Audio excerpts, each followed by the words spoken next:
I just want to take a minute here to introduce my colleague, Sam Goodrich. She's the project manager for TimeSlips, as well as an artist, a creator, a master trader, and just an incredible individual.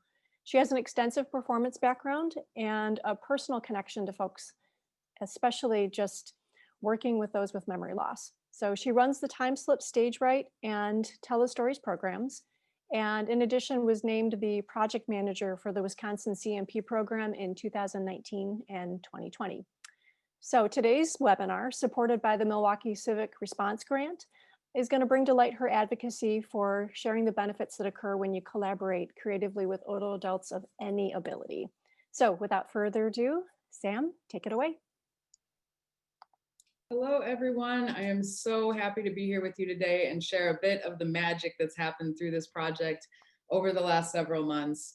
I'd like to begin with a land acknowledgement. This project took place with artists and elders in Milwaukee, and I am speaking from Milwaukee, Wisconsin. I'd like to acknowledge in Milwaukee that we are on traditional Potawatomi, Ho-Chunk, and Menominee homeland along the southwest shores of Michigamme, North America's largest system of freshwater lakes, where the Milwaukee, Menominee, and Kinnickinnic rivers meet, and the people of Wisconsin's sovereign Anishinaabe, Ho-Chunk, Menominee, Oneida, and Mohican nations remain present.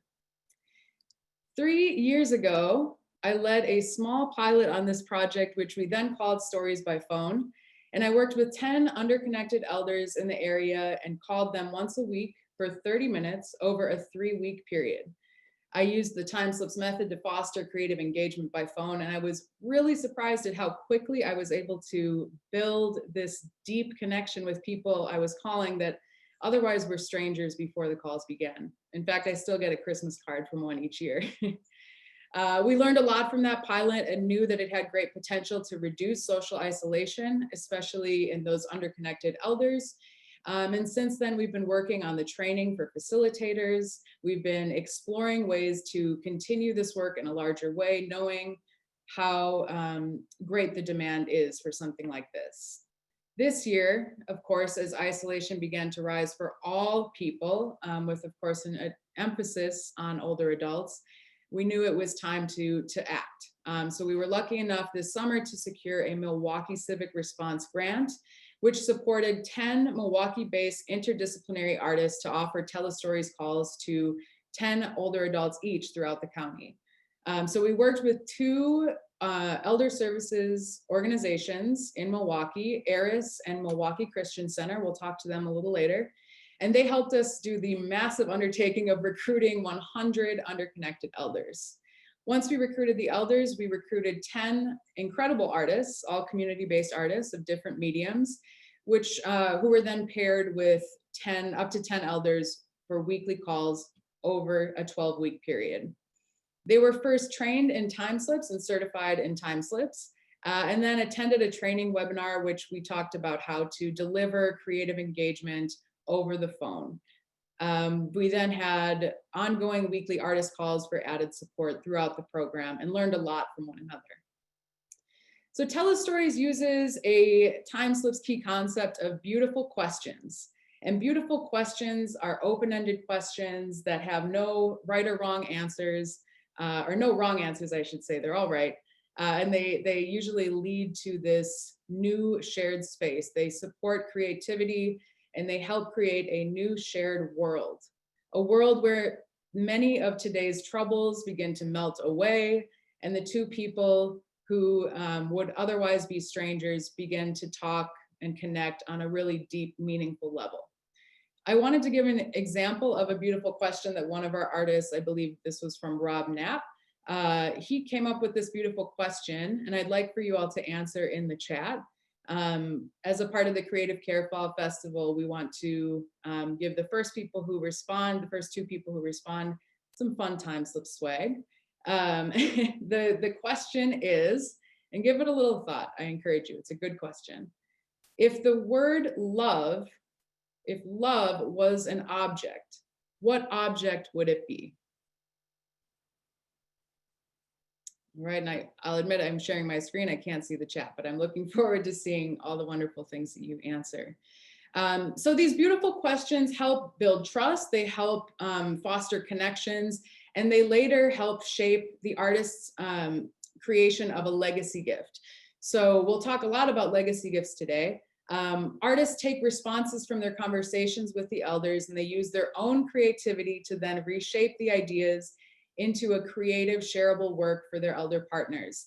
And that's as a means to celebrate the contributions from the elders and also to commemorate their time together. So today you will hear from some really incredible artists, and I want to share a video with you as they kind of reflect on their time in this project. Hi, I'm Brenna. My name is Brooklyn Stefan Dixon. Hi, I'm Sikela Desma. My name is Cris Siqueira. My name is Dasha Kelly Hamilton. Hi, my name is Damar. My name is Michael Snowden. I'm Rachel. I'm Rob. I'm Sarah. And I'm a Tele-Stories artist. I'm a Tele-Stories artist. And I'm a Tele-Stories artist. And I am a Tele-Stories artist. I am a Tele-Stories artist.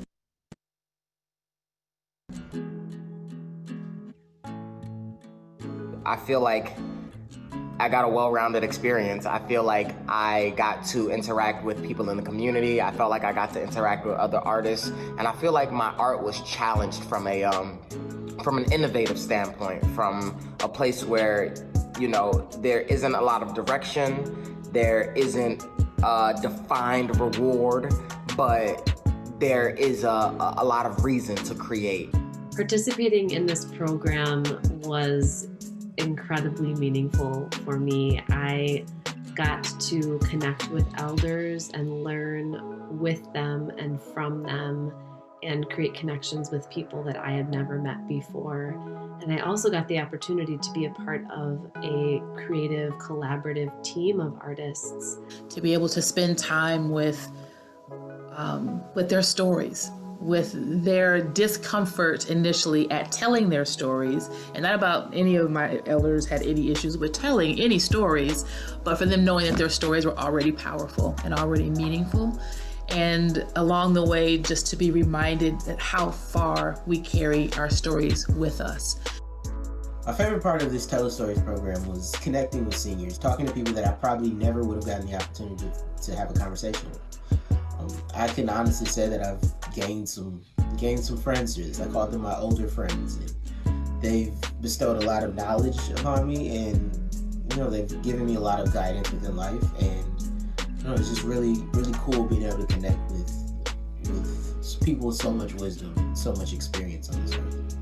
Asking beautiful questions and taking the conversations beyond the trivial and beyond the factual into the realm of storytelling and imagination. I think something that surprised me was just how similarly I saw the world. I think we like to think when there is an age gap that there can sometimes be dissonance in communication and understanding. But I found it to be quite easy to communicate. Just how curious they still are about their lives and what they want to get out of life and what they're learning, and just them really being open to the possibilities. My perception of older adults changed in the sense that I now know very concretely that there are less barriers than a lot of us think between differently aged people. I've discovered this new perspective, and I've been embracing this new perspective of enjoying our shared time together in the present, seeing people for who they are now and celebrating the contributions that they are very willingly and lovingly giving. I have engaged and found a lot of common ground and connected with elders that are very much opposite of my identity, of who I am. And I think that really brings to the forefront the humanity and the dignity that is involved in collaboration and in the process of creating together.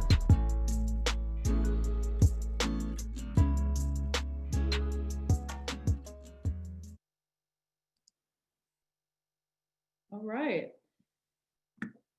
So during this webinar, each of the Tele-Stories artists are going to share one or some of their legacy gifts that they've created and share a bit about their experiences, the process, and their time working on this project with the elders and the other artists.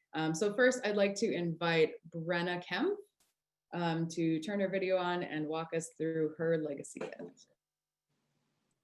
Hi, I'm Brenna, and while I have a couple different mediums that I work with, I have an enduring enthusiasm for food. So I thought I'd lean into that in connection with my paired elders in the Tele-Stories program. The beautiful questions that were seeds for me in this project were, what is a meaningful meal to you? Or how would you describe the perfect food dish? And what I ended up with was a collection of treasured recipes. My legacy gift ended up being this, Recipes for Living, a recipe book from all of the contributions from my elders. The way that this process worked is I would ask the beautiful questions, and then elders would either describe a dish or read to me word for word from a recipe card, sharing these beloved, treasured, passed down recipes. Now, some of these dishes were from the elders' past, others were from their present, or something from both, something from their childhood that they continued to enjoy and preserve to this day. So what I would do is hear the recipe, collect the ingredients, photograph it. I would transcribe the elders' directions, their process, as well as a story of why that dish was meaningful to them. And then after putting this work together, which is what you're seeing on the screen right now, I would read it back to them and make sure that that transcription evoked the special qualities of each of these dishes for them. Now, one really meaningful dish for me to create was Susie's You're the Apple of My Eye, a recipe for apple pie. Susie and I really enjoyed our time together over the phone, and she shared with me so many beautiful memories of her mother, quips and quotes that she would say to Susie and her 6 siblings throughout their childhood, and lessons about manners, behavior, and apple pie. So I'd like to share with you just the beginning of Susie's story in this recipe for apple pie. She says, "There's something about a beautiful, warm fall day that you just can't help but adore. The falling leaves, the colors, everything about it. It's a gift. Apple pie, apple crumble cake, apple donuts, apple cider, the good of the world. When you smell the apple aroma, there's a very sweet feeling, invigorating, like you want to walk into that orchard and just grasp it." As I was making this, my very first made from scratch homemade apple pie, I felt so connected to Susie and by association to her mother. The different lines that Susie shared with me, such as "don't overroll your dough" and "flute the edges, dot butter," was running through my mind as I created this meaningful dish. But we didn't just stop at food. At the recommendation of my fellow Tele-Stories artist, CK, I started to think about other types of recipes that I could ask my seniors about. Using some of the stories and fun facts that they unveiled to me, I started to prompt them, well, what would be the recipe for that? When Al told me that he was married for 62 years, I responded with, wow, what is the recipe for a good marriage? And when Melody shared with me one of the most meaningful moments of her life, we took that story and co-created a recipe for an awakening. Greta, one of my other paired seniors, shared with me that she had a lifelong friendship with a friend, Brigitte. And I thought that the two of them would be a good duo to go to about a recipe for friendship. So the 3 of us actually had a 3-way phone call, and they shared their history, the components of making of and preserving a friendship of a lifetime. There was so much good content from that dialogue, and I didn't know how to present it. It was such a beautiful story. I couldn't come up with the best way to honor it. So I shared a couple of my ideas with Greta, and she came back with, you know, Brenna, I've been thinking about your recipe book, and I had this visual of a challah loaf of bread, all the different strands interwoven representing my friendship with Brigitte. And so that's what I used. I sketched together this loaf of bread, and on the different strands of dough woven together, I wrote the stories that create their rising golden interlocked friendship that is still strong to this day. So at the end of the project, each participant received a copy of the book. Theirs was twice this size. And they also received a framed 5x7 print of the photograph I took of their meaningful dish. I delivered these gifts, and then within 1 to 3 days, I had my final phone call with each of my seniors. And by that time, almost every participant had already shared some part of this recipe book with someone in their circle. And that's exactly what I hope and what all of my co-artists hope keeps happening with this gift. We want to keep extending it outward and sharing these heritages, these recipes, these life lessons from this book through the greater community. So extra copies of Recipes for Living have been printed, and using Milwaukee's little free library system, I'm going to scatter them around the city. Within the book, at the very end, there is an invitation for the reader to participate. So the last couple pages of the book read, "Your turn, a recipe for the perfect day." And I broke apart this beautiful question into the different senses and experiences of a perfect day so that the reader can document their perspective. I hope that this book continues to warm hearts and bellies for many years to come. Thank you. Thank you so much, Brenna. Next, we have Sarah Benferrato to share her book. Hello, everybody.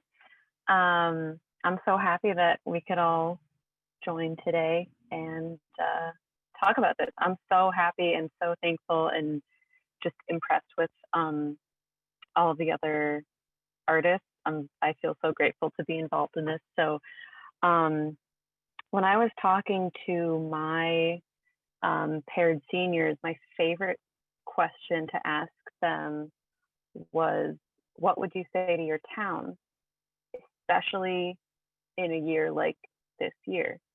And so I loved those responses. And so I kind of just based off of those, selected a couple of more responses based off of other beautiful questions and compiled them into this book that you see here.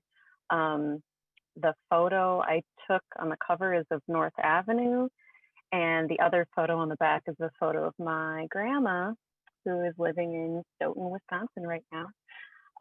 She gave me permission to use it. So yeah, this book that I've ordered from Blurb, I wanted to compile all of the beautiful answers and stories, memories, imagination station stories that I got, because I just love the idea of all of the elders that I was talking to being able to really see this network that they were kind of a part of. So for them to see other answers from other people who might be having a similar experience was really important to me. So I made this book, and I also am just finishing up the second project. I'm painting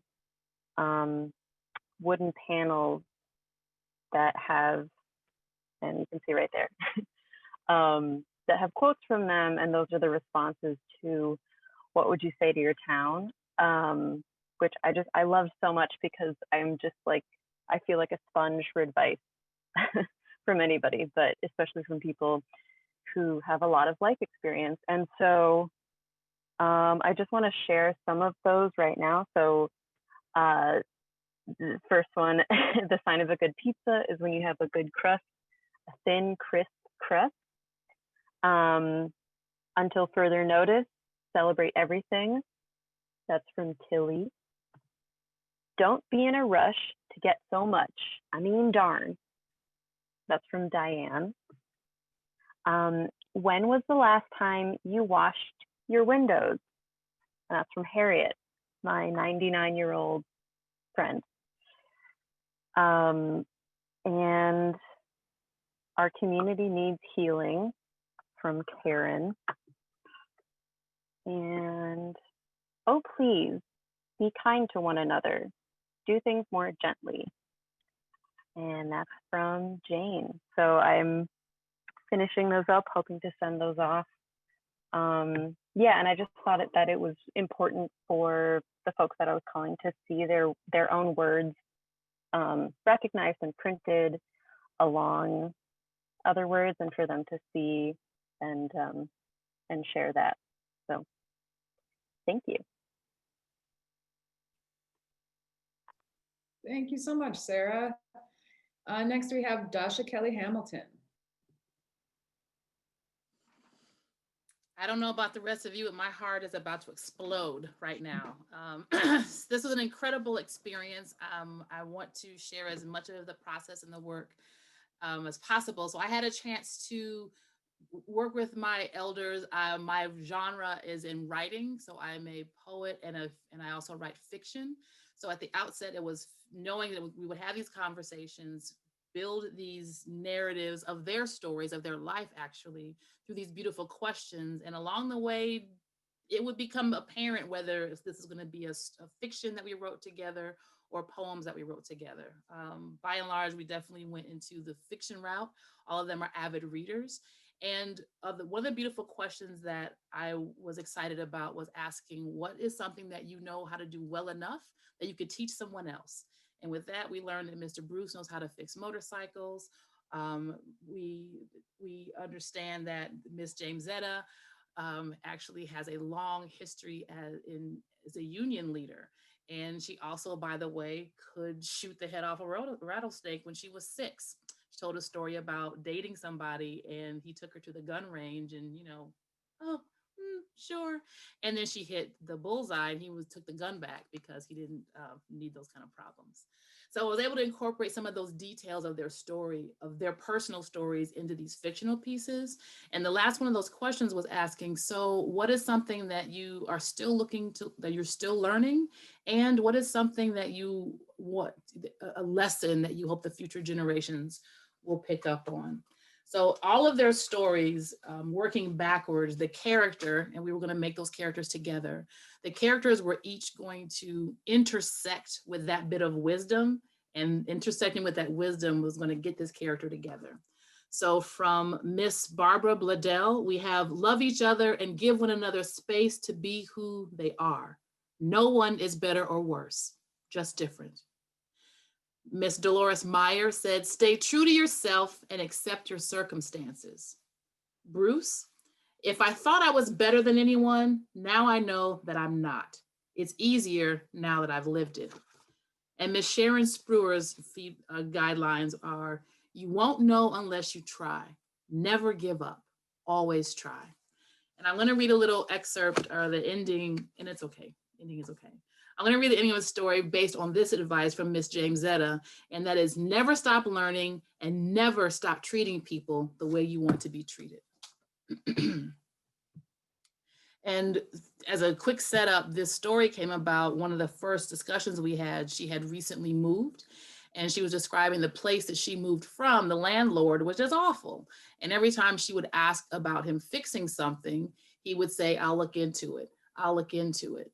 And within a matter of months, she packed up her things and bounced. So, and asking each of the elders, okay, so we've got this wisdom. So let's start with a character. Should it be a man or a woman, a kid or a dog? A man? Okay, great. So what is going to be his issue? And where is he from? And what's he going through? He's got to go through something for this advice to mean something. And along the way, you get before we get into our beautiful questions, there's always a check-in and a catch-up when you start any call.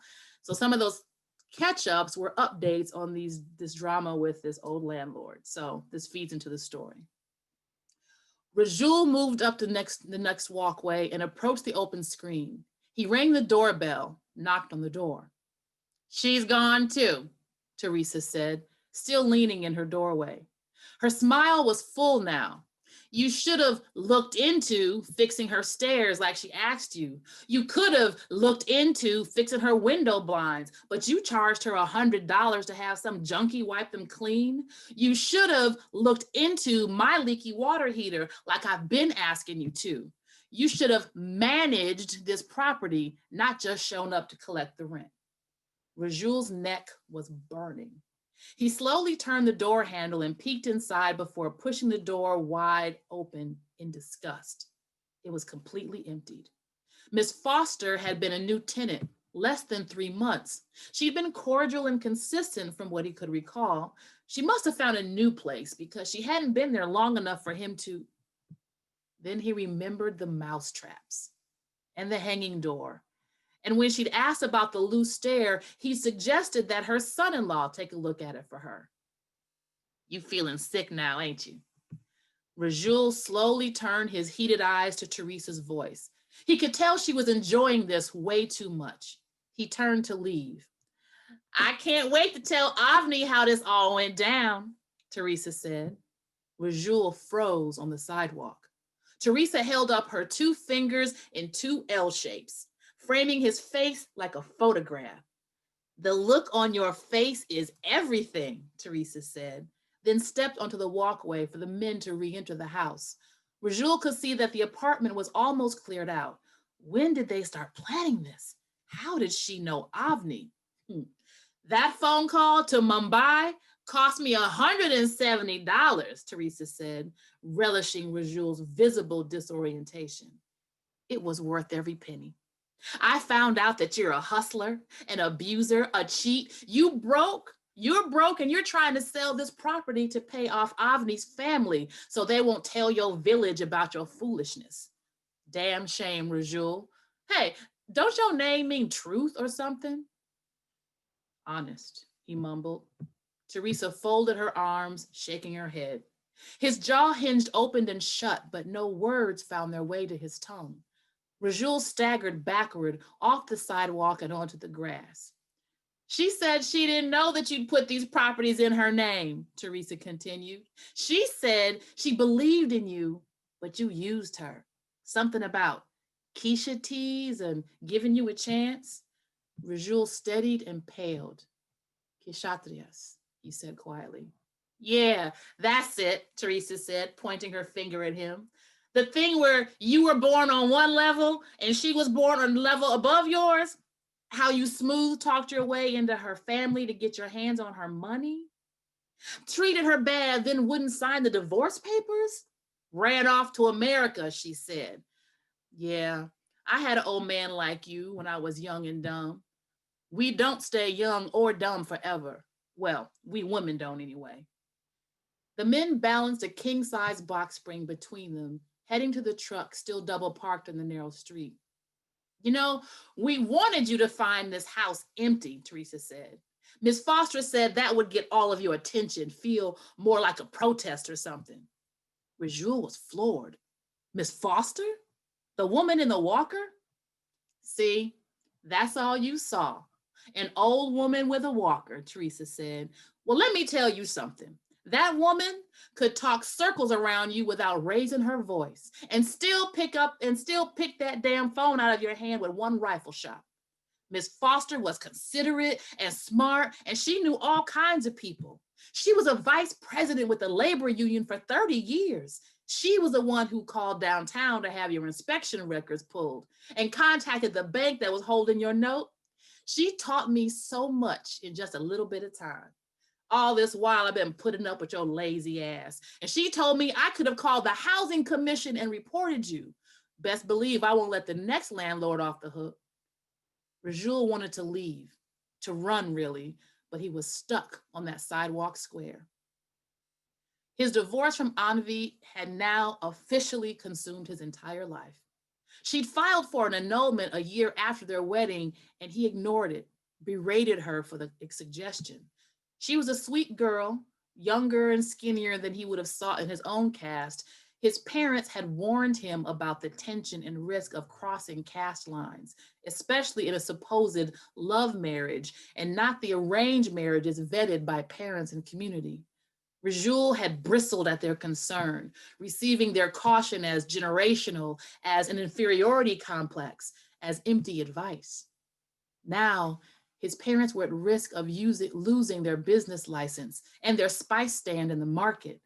Because he'd ignored Avni's requests for an annulment and divorce, she filed a petition under the Dowry Prohibition Act. The act was written to protect women from being trafficked, beaten, and extorted by their spouse or his in-laws. Wives could file for damages plus the dowry amount they'd often been extorted into paying. The courts were unforgiving with this charge, to the degree of jailing the husband's parents until restorations were paid. Avni had not paid a dowry, but a bride's claims don't have to be verified to file. He'd been maneuvering around the threat for several months, but Avni would be presenting the courts with his property titles and validate the suit. He would lose everything. His parents would lose everything. His sister, Neha, had pleaded with him from the beginning to sign Avni's papers, and now it might be too late. The men shuffled back and forth on the sidewalk, carrying lamps, a coat rack, a step stool, and wardrobe boxes. Well, that ends our episode of Stop Trying to Be Slick, Teresa said, clapping her hands together as if she were wrapping a puppet show. Remember, the word for today is bye-bye, and our lesson is treat others the way you want to be treated. Miss Foster told me you should look into that. And she was gone. The moving men walked by him one last time, and Teresa closed the door behind them. Rajul was in a daze. He walked slowly to his car and sat. He felt an eruption and knew he wouldn't be safe to drive right now. Right now, he needed to figure out how to call his sister with the truth. Thank you. That was fantastic, Dasha. Thank you so much for sharing. Lots of wisdom in that. Now I would like to invite some of our partners. We have Song Buck and Christina Felsky. If you can both put your videos on. Excellent. Thank you both so much for joining us. And I can honestly say none of this would have even happened. These connections would not have been made without our partners. Christina Felsky is representing Eris, and Song Buck representing Milwaukee Christian Center. And we are very grateful to work with both of you. They work together to recruit all 100 elders, more than that, just to have alternates as well. And both of your organizations have a large client base in Milwaukee County, and I believe Eris is also in Waukesha County, a suburb of Milwaukee. And you provide these wonderful services for elders living at home, and we're so grateful to you for working with us on this project. I wanted to ask both of you, how did the Tele-Stories program benefit you and your clients? If one of you wants to start that. Well, so just a little bit of background with Eris. Eris Senior Network's a nonprofit organization serving seniors, adults with disabilities, and family caregivers in Milwaukee and Waukesha County. So we provide life-sustaining services through trained and certified volunteers. We help our clients get to doctor's appointments, dentist appointments. We help them with grocery shopping, and we also help them doing friendly phone calls one time a week. Right now, we're providing direct services to about 1,500 clients between Milwaukee and Waukesha County, and we're engaging about 2,000 volunteers that are out and providing educational resources and information to other people in the county, about 4,000 of those people too. So as far as how the program benefited us and our clients, let me tell you, I got goosebumps watching these presentations this morning. It was so beautiful. And the reason it's so beautiful is because, you know, we get to work with our clients, but we just work with our clients with what they need. And so getting ready to recruit them, we got to find out about their passions and their hopes and their dreams and get them connected with like-minded souls.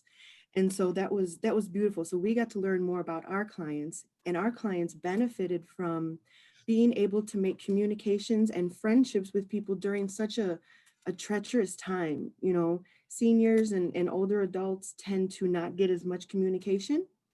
And so with us, it was beautiful to be able to pair them with people that, you know, could uplift them and not only ask them beautiful questions, but they can think about beautiful answers. So, you know, it has uplifted our clients. I actually have one quote from a client, and I'm not going to talk about the artist, we'll leave them anonymous, but one of the clients said, I have no family or children here in Milwaukee, and I really needed to talk to someone. This program was fun, and I enjoyed the time spent with my artist. I'd love to do it again. And things like that are so fulfilling because, you know, we're not only taking care of doctor's appointments, we're taking care of the whole individual. And, you know, we'd like to say thank you, Sammy and everyone through the TimeSlips program, because it's helped our clients and it's helped us as well. So thank you for allowing us to be a part of this wonderful adventure. Good afternoon, everyone, and I apologize for my voice, but I will try to speak as loud as I can. I work with Milwaukee Christian Center, and I'm their program manager for their older adults program. And Milwaukee Christian Center is an organization that builds strong neighborhoods full of opportunity through activities of socialization, recreation, health and wellness, and we provide a healthy meal 5 days a week to our older adults. And pre-COVID, we had our older adults coming to our center from 9 in the morning till 2, and they would stay there for their activities and have a healthy meal. However, during this time, we are delivering our meals to the ones that are homebound, and then we are also offering curbside meals that people can come and grab. And we are so grateful to be a partner with TimeSlip in this. Our goal during this pandemic was to continue to keep our seniors healthy in their homes and connected to the community.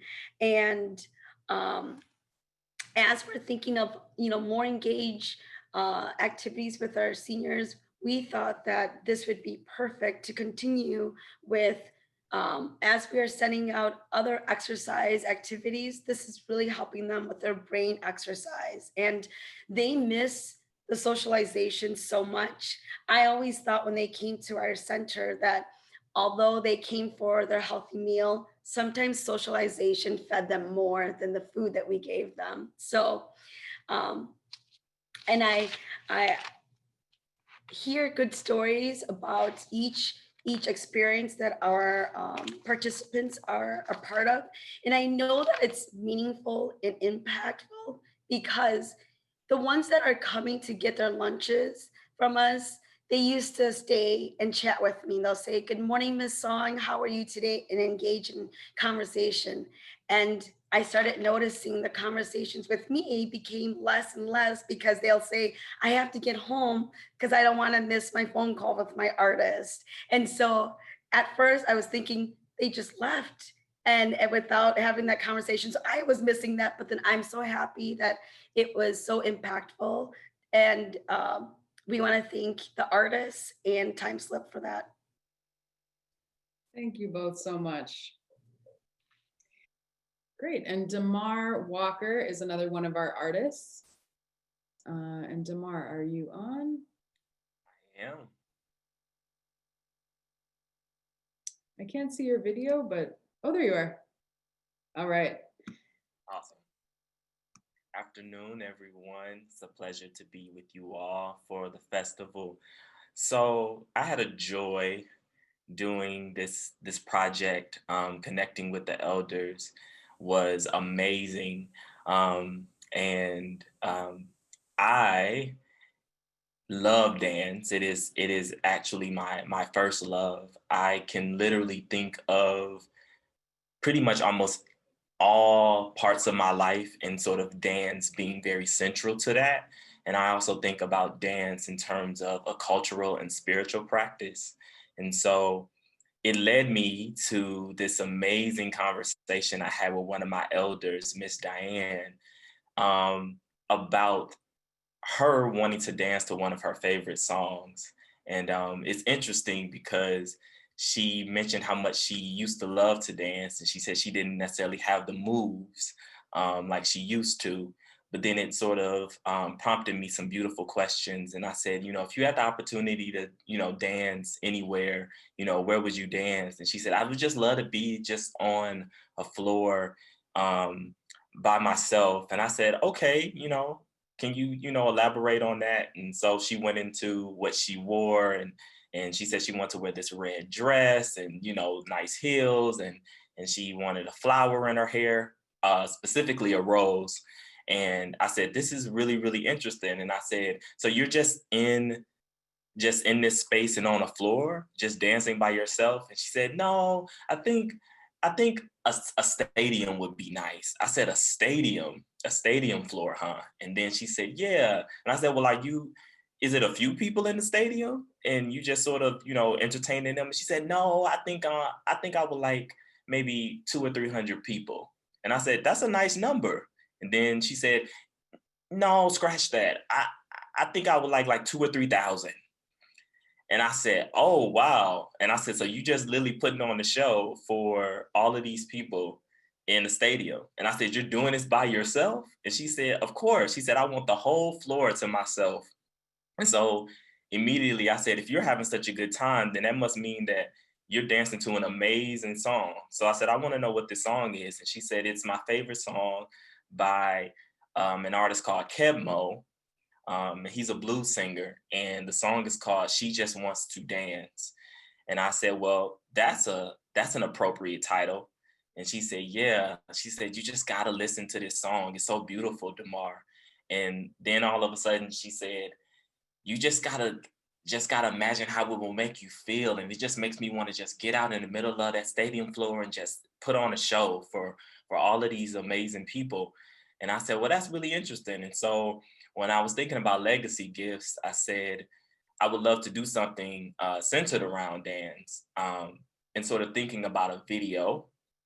And so I said, well, how about I just do a dance video to Miss Diane's favorite song, Kebmo's She Just Wants to Dance. So I want you all to take a look at this video that I made for Miss Diane. Sammy? To that music, listen to that song. The girl just wants to dance, and just imagine. Is that the name of the song? The girl just wants to dance? Yes, by Kebmo, She Just Wants to Dance. And you listen to that, and you're a dancer, so you can imagine how the dance would be.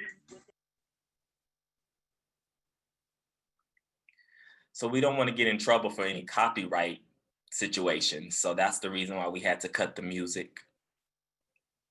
But this is just me vibing to the song. Interestingly enough, I have been doing a lot of research around blues dancing, and I just felt that it was appropriate just to honor Miss Diane and her love of that song, and just for me to just vibe out in the studio to this song that she loves so much.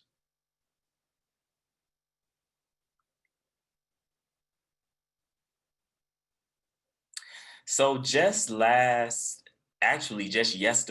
I had the opportunity to meet Miss Diane. I actually stopped by her place to take care of some things, and she actually lives not that far from my childhood home. And the weather's been so beautiful here in Milwaukee, so I had the opportunity to just hang out with her on her front porch, and just to keep that story and that arc of dancing, keeping it going forward. I met her granddaughter, Alana, and she's 10 years old. And of course, what did we do? We danced. And her granddaughter loves to dance, and she did an impromptu dance class where I followed her, and then I followed up with her, and I showed her a few moves. And it really sort of lets me know how special the art form is, because I think about being her age and making dances on my grandparents' porch with the neighborhood kids and like my first cousins and all of that. And I can honestly say that meeting Miss Diane and her granddaughter was the highlight of my week. And it just really puts into full circle how much I really enjoyed this project. And I'm just really, really thankful to be a part of it, to have been a part of it. And me and Miss Diane, we're gonna stay in contact. She sort of have adopted me as like a grandson, and that's beautiful because I'm definitely a granny's kid. I love my grandmother. So I'm just super duper honored and blessed to have been a part of this and to meet her and other elders like her. So thank you. Thank you so much, Damar. It's so interesting that most of us the artists have never met each other in person. They haven't met any of their elders until just recently. And that's just such an interesting part about this time and this moment with this project. But it somehow made it more special. And next we have Rob Knapp, a talented singer-songwriter here in Milwaukee, who also did the instrumentation, the music that was in that video with all the artists at the top of this presentation. So Rob, I'll let you take it from here. Hello, how's everybody doing today? So my name is Rob. Like you said, I'm a musician here in Milwaukee. My background is in theater and in music, so that's primarily my artistic discipline. So when starting this project, I wasn't quite sure how I fit into it. Being that I am, mostly a actor and a musician, usually a lot of the performance is on my side. But since this is about other people, I didn't want to put myself in the forefront of the project.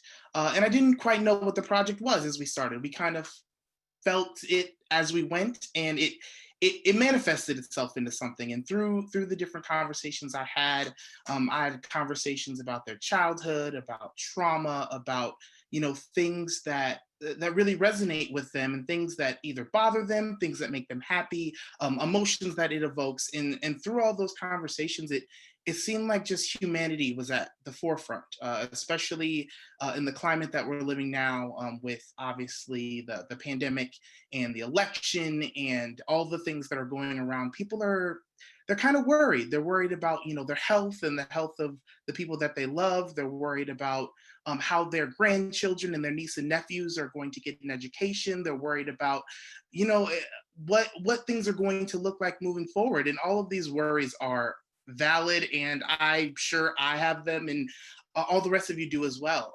So when making this project, I wanted to do something that illuminates the humanity in what we're dealing with, but also shows how resilient humans are, how beautiful they are, and how through love and through community and through each other, we pretty much can conquer anything. No, we can conquer anything. And so that's how I started to base my beautiful questions. So the questions that I asked were, what is something you'd like to see changed? What is a gift you'd like to give to the next generation? What does the word community mean to you? And then the last one that I asked, which Sammy brought up at the top, which is, if the word love was an object, what would it be? And through all of these responses and all of these conversations, I put together an audio story that pieced together all of the different people to kind of make one through line. So kind of sort of like Damar, because of copyright, I'm not exactly able to share it with you today. But what I am able to share is something that illuminates why this program is so powerful, why it's so important, and even just on the most basic human level in everyday life, it is something that can bring a smile to someone's face. Whenever you're ready, Sammy. Again, always thank you so much for sharing, and I look forward to talking to you again next week. Good. Not this week, next week. Next week, yep. Yeah.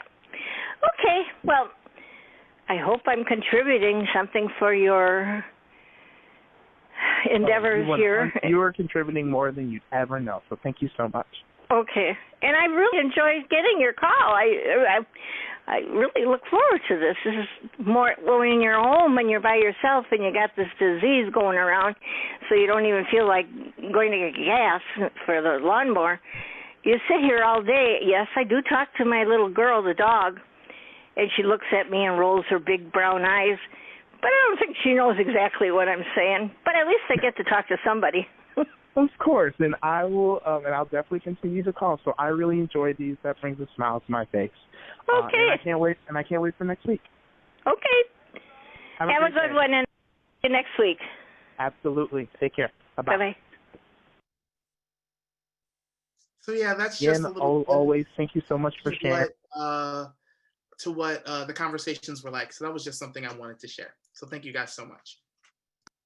Thank you, Rob. I can't help but have a smile on my face after listening to that. That is just wonderful. And Rachel Payton is next. Rachel, are you there? Yeah, I'm here. Excellent. Hi, everyone. Thanks so much for the opportunity to share a couple of thoughts today. This has been so meaningful to be a part of this artist team and to work with Sam and TimeSlips. And I just want to echo all of the beautiful, meaningful things that artists have already shared. My face hurts from smiling and from hearing all of these stories and seeing all of these photos and videos. So this is a beautiful thing to be a part of. What you're looking at here, this is a photo of one of the storytellers I connected with since August. Her name is Donna. And I am a dancer, musician. I love poetry. And as I asked beautiful questions and engaged in conversation and exploration with each of the individuals I was fortunate to call, it became meaningful to me to create something tangible. I think largely because of the pandemic that we're all experiencing and feeling more distant physically from each other, certainly. I wanted to be able to hand them something. So what you're looking at is a wood block piece that includes a poem that I structured, but all of the words of the poem that you're looking at are from each participant directly. So here's this huge amount of content from these beautiful question conversations that we were fortunate to engage in together. And I tried to shrink it down into a poem. So the poem that I wrote for and with Donna, again, truly, these are her own words that I pulled from. Donna tells a story of truthfulness that frees our shoulders from the weight, bellies full, ears open, mouths speak peace from the corners of their smiles. Love communicates across the generations. Equality for all. We work together, do our part to hold justice in the sunshine. And those words are from a world that Donna created. One of the initial questions that I asked in my calls with the storytellers is, what does the world look like from where you are sitting? Which is from the beautiful questions list from TimeSlips. And the conversations often got very heavy and hard to talk about, and thinking not about the physical world each person was looking at, but the world that we're living in right now. What does that feel like? And what we're experiencing each and every day. So I invited the storytellers into, what does a beautiful world that you can create? Who is there? What are you eating? What are you smelling? What kinds of words and sounds are you hearing? So each of their legacy gifts that I created for them is from those worlds that they shared with me. This is Bob. I was able to drop Bob's gift off, and Bob's poem is, Bob tells a story of change, hydrated by justice, kindness, humility, fed with oatmeal, scripture, cinnamon, and steak, adequate manna to survive the struggle, responding to the pull, to turn, care for neighbor, to grow fresh air, fresh water, fresh mind, to thrive in relationship, stewarding the words in heart, living them today to fashion possibility tomorrow. It was such a joy to reflect these words and thoughts and worlds back to the storytellers and say, you are the poet, you are the creator, just as much as me. Felt like such a privilege to be a part of that exchange. And then I would like to invite Sue, who's here with us, who's one of the storytellers that I've called since once a week we were able to Zoom together since August. Sue's going to join me. Hi, Sue. You can unmute yourself as well. So I was able to meet Sue in person this morning, but we've seen each other's faces weekly on Zoom through this program since August. And Sue, do you have your piece there with you? Would you be open to reading it aloud? Sure. You can hear me okay? Yes. All right. It says, Sue tells the story. Excuse me. Sue tells the story of peaceful coexistence, planting, healing, laughing, building, baking in the lush, thriving garden of a banquet table filled with warmth and chocolate and grace, of a season of salty restoration covered in a blanket of hope. Beautiful. And if you could just hold it up, we can see it. I don't have a picture of that one. Nice. And that was a world, Sue, I know you remember, but that you created during one of our conversations. And alongside that, Sue and I are going to share a short poem that Sue added movement to during one of our conversations. And we're so lucky to have Sue here with us.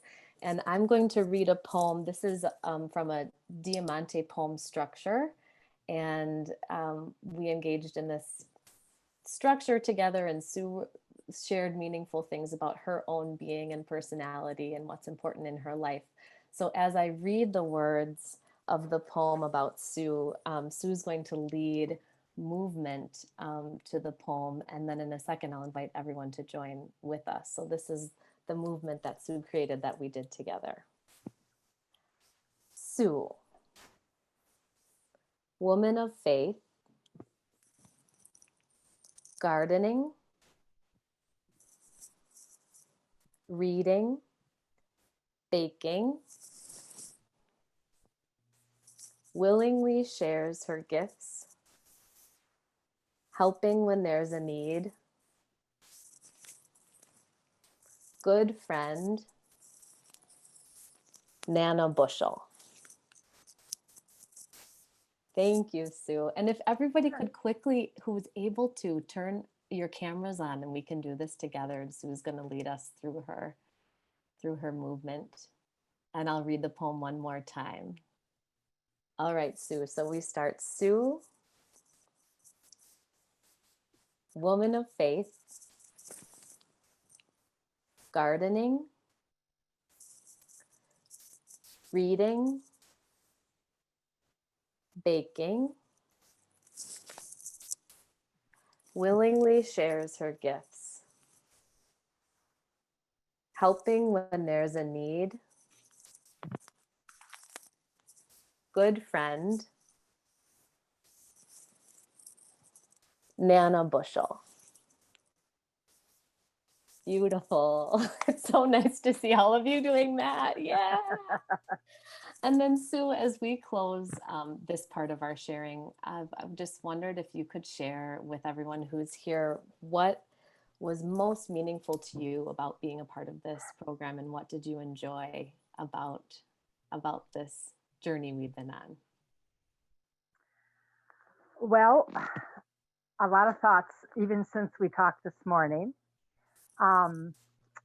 Christine, I just wanted to mention I'm also one of your drivers. And so when I was first asked to do this, I almost felt guilty taking possibly the time away from another elderly person who might have needed to make that connection. But I quickly found out that Rachel had just a way of, through the questions and the way the questions are designed and her skill of really drawing things out that were just interesting to talk about. And I guess in looking back, I'm going to be honest, I felt like in the beginning, my answers were probably up here. But you kept at it and kept at it and kept at it, and, you know, making me do things that were outside of my comfort zone. I remember you sharing that. And I'm used to being the one who's doing the conversing or the questioning and getting others to do the talking. So it was very different for me to have to be the one willing to open up and share. Thank But very, you. but very worthwhile. Good, for me too. Thank Good, you good. so much, Sue. I think we're Sure. moving on to the next thing. So happy That's you can fine. be here with us today. Okay. All right. Thanks, Sam. Thank you both. That was so fun. And it's good when you're sitting at the desk to get a little movement going. I'm about to share my screen again, and Michael Snowden, who's now been with TimeSlips on a few different projects, will share a bit about his gifts. All right. Well, hello, everyone. It's great to be here and be able to talk to you guys about this project. Had a lot of fun with this one. I got an opportunity to do some in-person group sessions of TimeSlips and some beautiful questions, but doing it on the phone was definitely a different experience. It was like we were able to build a rapport with each person. With us doing 12 calls with each of these people, they slowly became like our friends, and the calls became more, more intimate. I'm thinking the beginning of some of these conversations, it was kind of just that awkward beginning where we start asking questions they wouldn't be open to be creative, where towards the end, it's like we were just old pals and we would be able to talk for hours. Like the originally scheduled 30 minutes would end up going for about 2 hours and you don't even notice.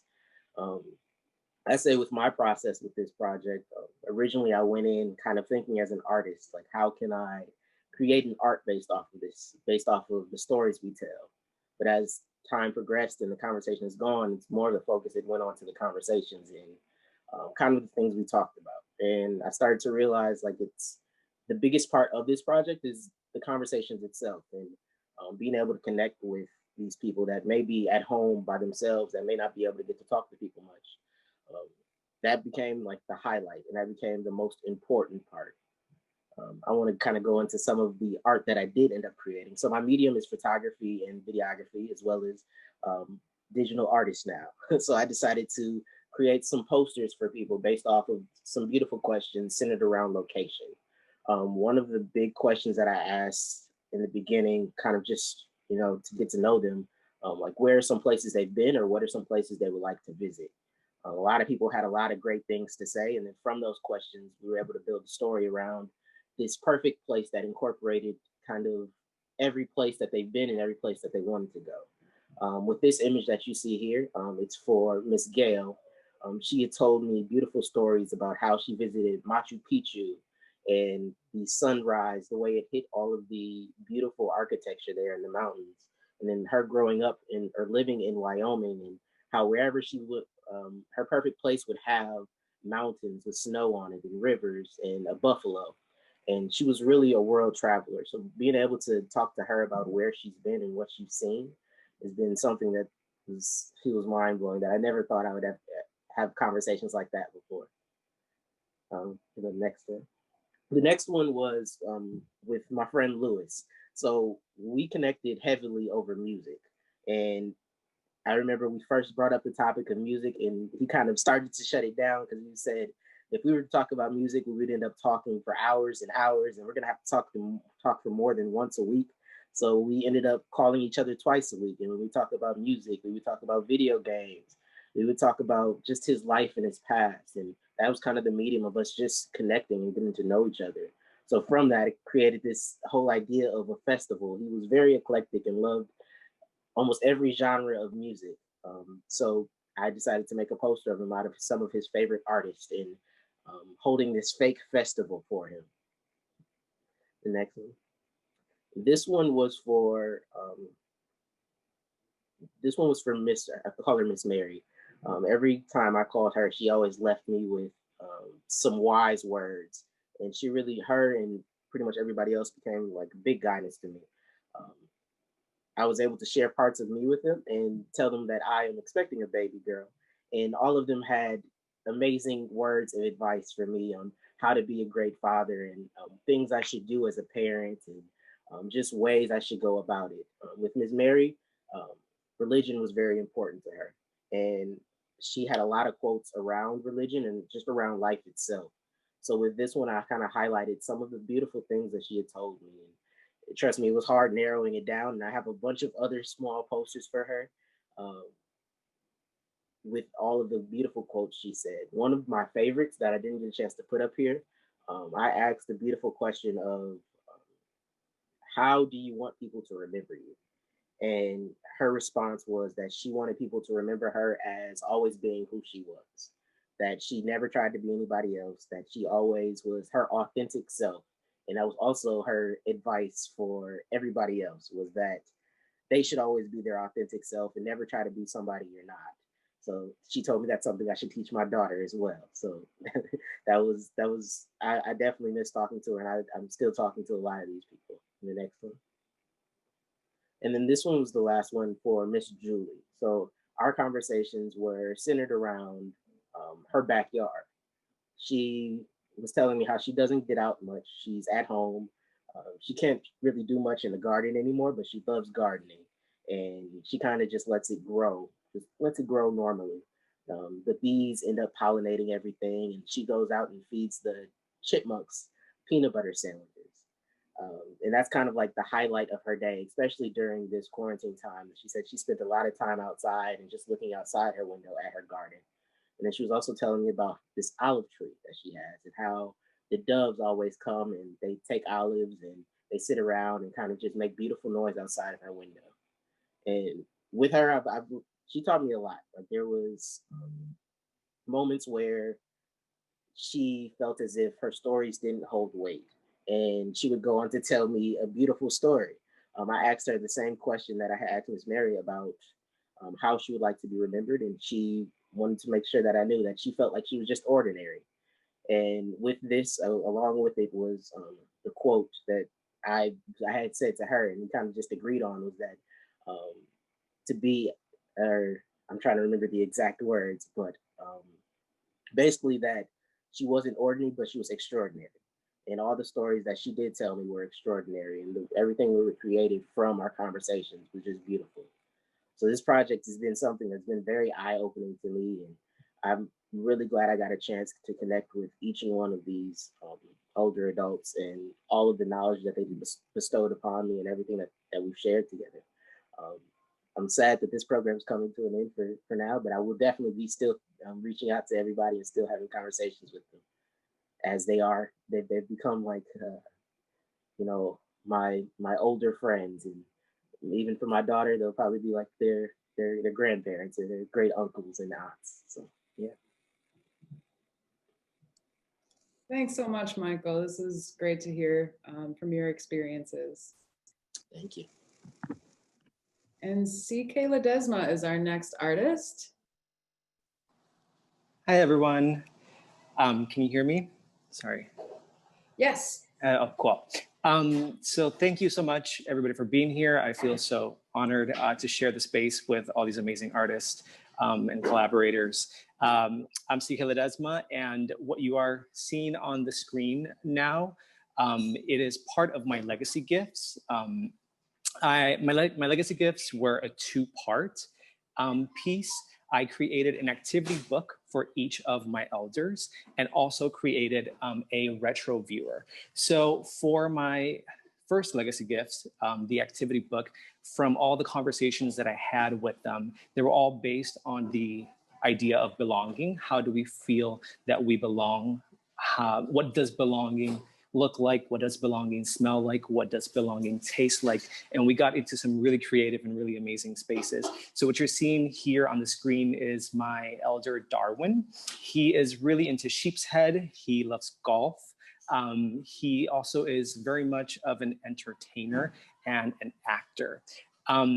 So each of the activity books are custom made for each elder. They have things like mazes, they have word searches, they have coloring pages, connect the dots.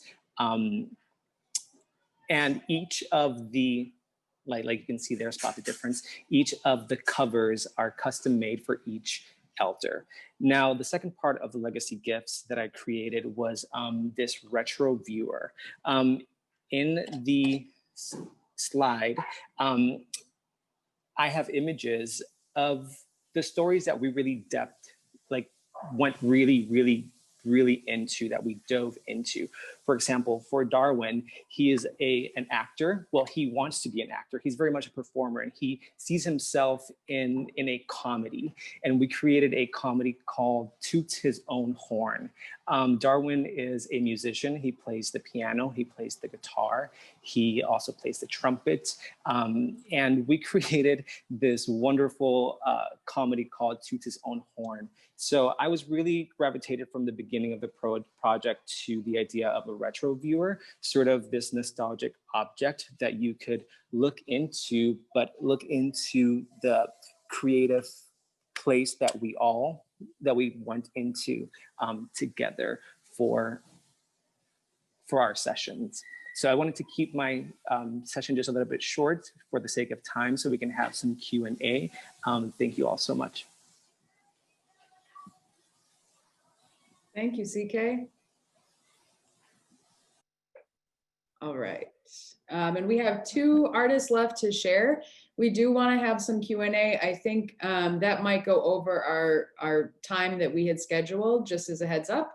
So if you want to stick around after these 2 artists present and ask the artists some questions, feel free. All right, Brooklyn. All right. Hi, everyone. My name is Brooklyn Stefan Lloyd Dixon. I am a poet, a painter, and a performer. And you know, while working with TimeSlips, this was just an amazing experience. As I said in the intro video, I don't think I've ever had a more well-rounded experience working with other artists and working with the community.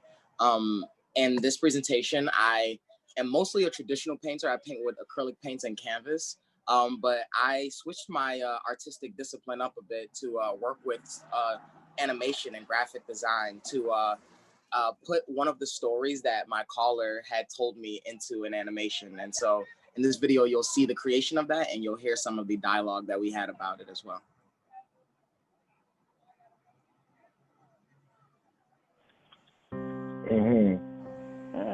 Why?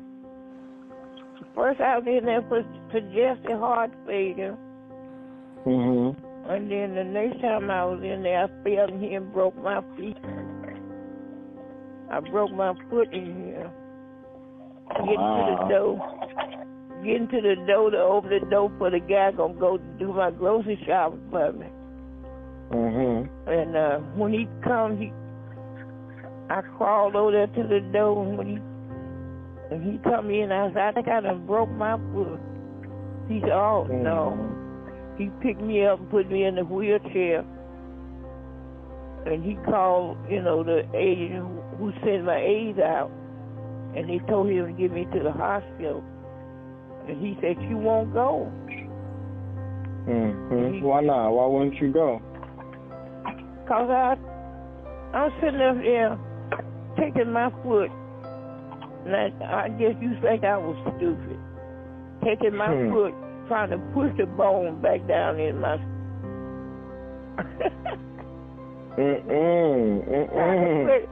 He said, what's wrong? I said, put me in the bed.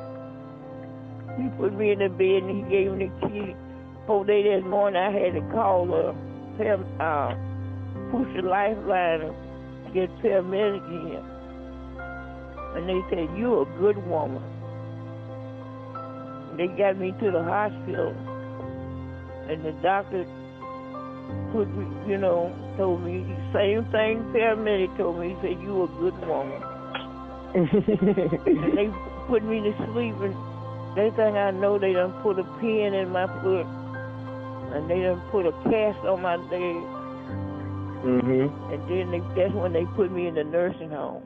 I was in there for about 3 or 4 months. I don't think you're stupid. I think that sounds like a crazy story. That sounds like a wild story.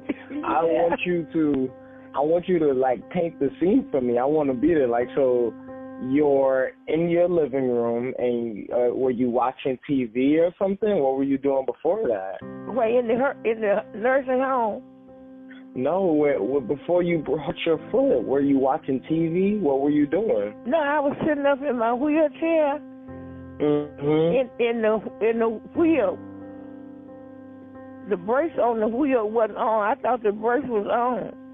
when Joe pushed the door for me to come open the door for her, I went to try to get up and the chair went back out from under me. And I just fell, hit that floor. And I couldn't get up. My foot was twisted. And then that's when I was trying to push it.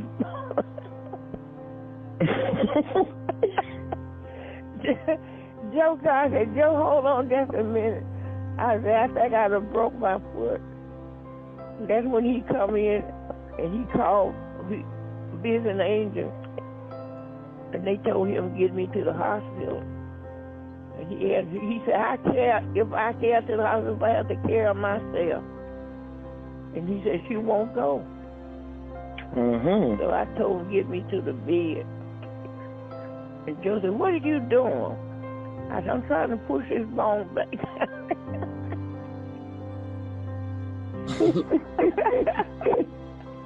But I had to call get paramedic, you know. I had to get paramedic the other day this morning. They come and got me to the hospital. And help me understand, what was your hairstyle at the time? Like, did you have your hair wrapped up? Did you have glasses on? Were you in your robe? Thank you so much, Brooklyn. I remember when you first told us in one of our artist meetings that story, and we were in disbelief. Yes. You did such a great job, and I appreciate how you showed us your process with that. Thank you. Thank y'all. I appreciate y'all. It was an honor. All right, and then next we have Chris Cicada. Hello, Chris. How are you? Hi everybody. That's a difficult one to follow. Any of you guys is very difficult to follow now. It was such an honor and so amazing to participate in this project. It has been the highlight of my year, and not a lot because of being with the other artists. So my legacy gift were illustrations based on the conversations I had with the people that I talked to. And I also made the illustrations into a zine that I have here, and you can see there, I made copies of it. And it's a zine that tells the story of each one of them. So the name of the zine is Matryoshka, which is the babushka doll. I don't know if you guys are familiar with it. The babushka doll is one doll inside the doll inside the doll. So if we start there, it has, I was inspired by Mad Magazine. It's like, so I have like the different departments. The first one was my conversation with Rosemary, that she really liked to talk about her cat. And we started imagining what would her cat be if it was a person. And she says, I think she would try to be a hot mama. She would be, but she would try to be. So in the zine, every word that is there, similarly to what other artists did, they all come from the people that I talked to. This one is Althea, and Althea and I talked about old movies a lot. And the thing that I like about this one is everybody knows about Bela Lugosi, but she also talked a lot about Basil Rathbone, who played Sherlock Holmes, and is somebody that it's kind of forgotten. So I think it's interesting to talk. So I ended up watching a bunch of old movies too because of this. Okay, the next one is the wedding tapestry is with Joan, and it was based on a real life couple that lives in Door County. And we imagine how they met, and imagine what their wedding would have been like. The next one, if you can turn the table, Sam, the thing. So this is the story that inspired the title of the zine, because one of the things that I feel about TimeSlips is that everything happens in different levels. There's the level of the creativity of sharing it, and there's the level of us learning from them, and we share, like we helping them and helping each other. So I really like the idea of the Russian doll that has one thing inside of the other. And with Dory, we created a story that it's a couple that is going to the lake house, and then the lady in the couple starts reading a book. It's an adventure. In the book, the couple is in a second honeymoon. So she started out with like a 65-year-old character. The next level, the character is about 40. And then the next level, it's the character within the character is watching a movie. And that movie is, they're about 20. So they got younger and younger. And we can turn now. And so what she said is like, sometimes when you read a story, you remember your own past. So that's where the babushka, the matryoshka doll comes in. The next one is Verda, who we made lists of nice things that happened to her and nice things that she did for other people. And we did like kind of like that was kind of the theme of our conversations. And one of the things that she mentioned was chicharrones. And I didn't know what they were, like just the pork skins. And so I made a packaging for her of one that is just pure love, amor. Next one. This is Eve, who's very, very worried about the environment. And so she made up a character called Dylan Thomas, but not inspired by the poet. The name is not actually inspired by the poet, but I still used reference to the poet. That's why it's called Do Not Go Gentle into the Climate Apocalypse. And Dylan Thomas meets Greta Thunberg, and they have an interaction. And that was what Eve, the story that Eve wanted to tell. And then the next one, Iris wanted to talk about her pets as well, which I felt like a lot of people wanted to talk about the pets. And then we made a comparison between the pets and the characters by Charles Schultz. And Charles Schultz's nickname was Sparky. That's why it's called Sparky, To Sparky with Love. And in the end, I just ended with like a beautiful question. And the one that I like the most is one of the people said, if someone cares to find beauty and worth in you when you don't see it, accept that they have eyes and you are blind. And I think that this is a moment that our nation is looking in the mirror.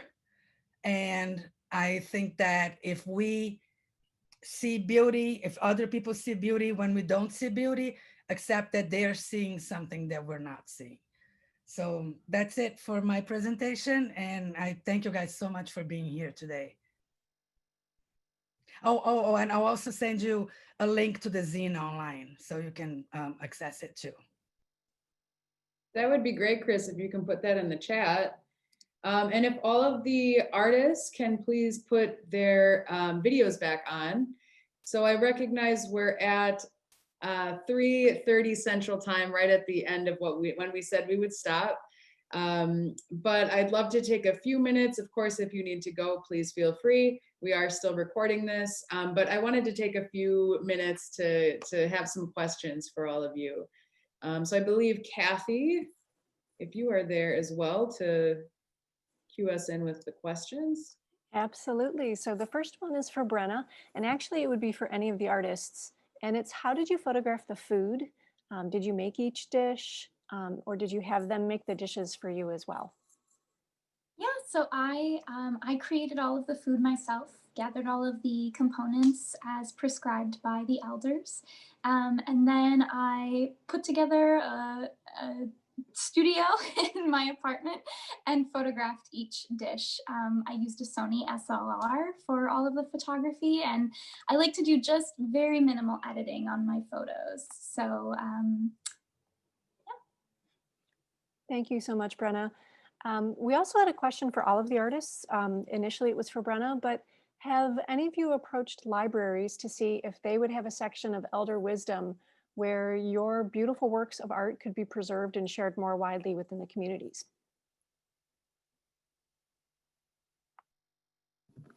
We will now.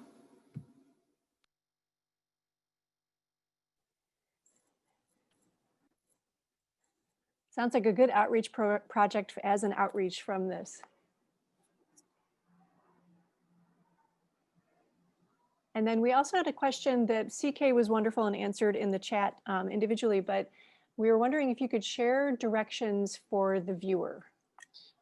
Yeah, so I put a link on the chat, and I also want to clarify anything. So my Legacy Gifts was a two-part. It was an activity book based on our conversations, but also the retro viewer. So each elder got one of the retro viewers, and the discs, each disc is created with illustrations that I created based on the more in-depth story that we created. For example, my friend Darwin, his was based on the comedy that we came up called Toot His Own Horn, right? So they're going to get one of these mailed to their home that already has the disc created. So you can, if you're an illustrator, you can send JPEGs or any image, basically any image, to this company, and they will make them for you and ship it to your home. They also engrave anything on top of it. I shared the link on the chat. Wonderful. Thank you so much for doing that. Yeah. If I'm running rapidly through questions, it's just to make sure we get to as many of them as time. We are going to be putting this into a document, so we would just want to make sure that we're honoring everybody's interest as well as the artist's work as well. We had a question for Christina and Song. Can you tell a little bit more about the process of finding people to accept the calls?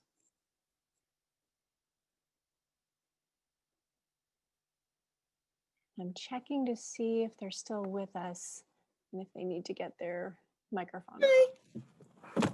This is Christina from AIRS. So what we did to find the participants, we went through some groups of seniors that we work with that we thought would benefit the most from this, but then we also took on anybody who was calling in, asking questions, and we presented it to anybody that we came across and said, hey, we have this great opportunity. Would you like to be a part of it?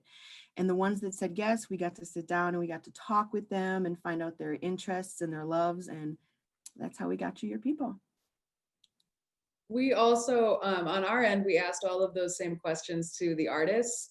So in most cases, there was some commonality that the elder and the artist had right from the beginning. And we also sent out some an artist intro letter that the artist then sent out to all of the elders. It's kind of a way to break the ice, which I think worked well. We had a survey asking our older adults, the ones that were living alone and felt isolated. They responded that they would like more engagement with our organization. And so those were the participants that we chose. Thank you both so much for those. It's wonderful to get a little bit more of that background. Kind of related to this, so moving into the actual work of the artists with the older adults, at what point did you introduce the idea of recording the phone call sessions?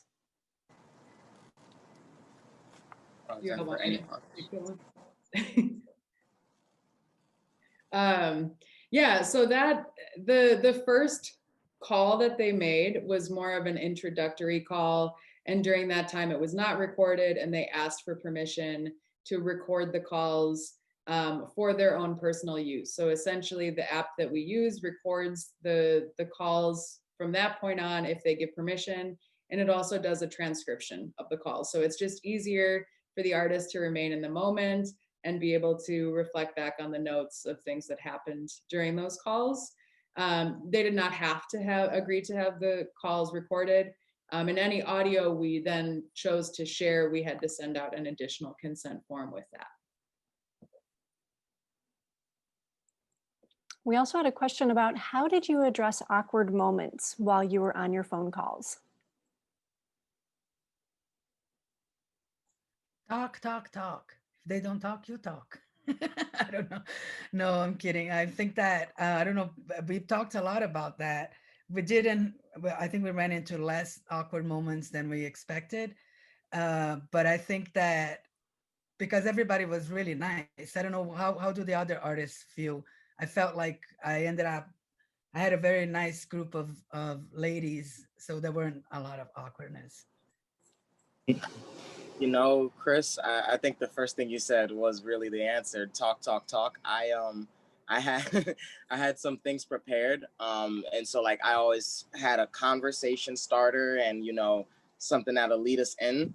But as they were talking, I was taking notes. So like a lot of my conversations are just me like listening, and whenever the rhythm would drop, I'm just referring back to my notes. Like, I want to know more about what you said 5 seconds ago. Like, tell me about how that looks, how that smells, how that, like, where that is. And, I'll just expand on anything that they said previously. Yeah, for me too, I agree. It was ask, ask, ask for me. If there was a awkward moment, like we all shared what we called a bank of beautiful questions that all of us would put into it. So I always had it up on my computer. If there was something that I was sort of missing or any awkward moments, I would ask, ask, ask.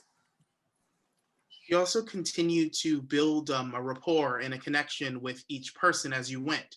So a lot of the awkward moments that we had kind of were more early on, and the deeper we got into the process, the more those awkward or conversations, either they became less frequent or we found ways to kind of jump to something different to continue to build a rapport with the person.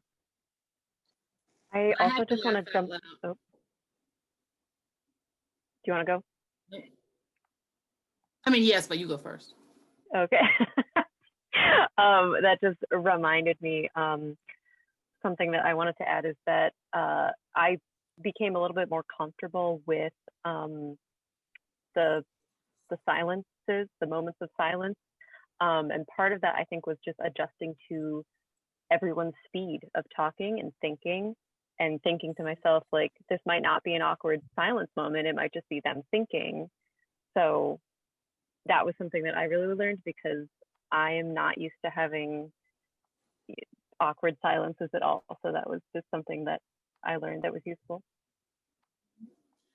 I was just going to say, and then just the opposite, there weren't any awkward silences, just accustomed to being able to talk with people and talk through and getting folks to say things. I'm not used to it. It's been my work and my journey. It's actually when we got more comfortable, when things got a little slippery, and you realize this person that you have built this affection for and you've had this intimate conversations with, whoa, they stand on the absolute opposite side of everything believe, and understand. So especially in this climate that we're in, and it was a powerful and necessary experience to not dip away from conversations when it got too uncomfortable or awkward. And at the end of it, we're still in love. So it was definitely good human work. Part of it also is just being comfortable being uncomfortable, which I think we've all gotten a lot of practice with this whole year. So just, you can be comfortable being uncomfortable. You can just kind of roll with the punches. Well, I want to be mindful of time. So any other questions that you have in the chat, we'll try and get back to you about them.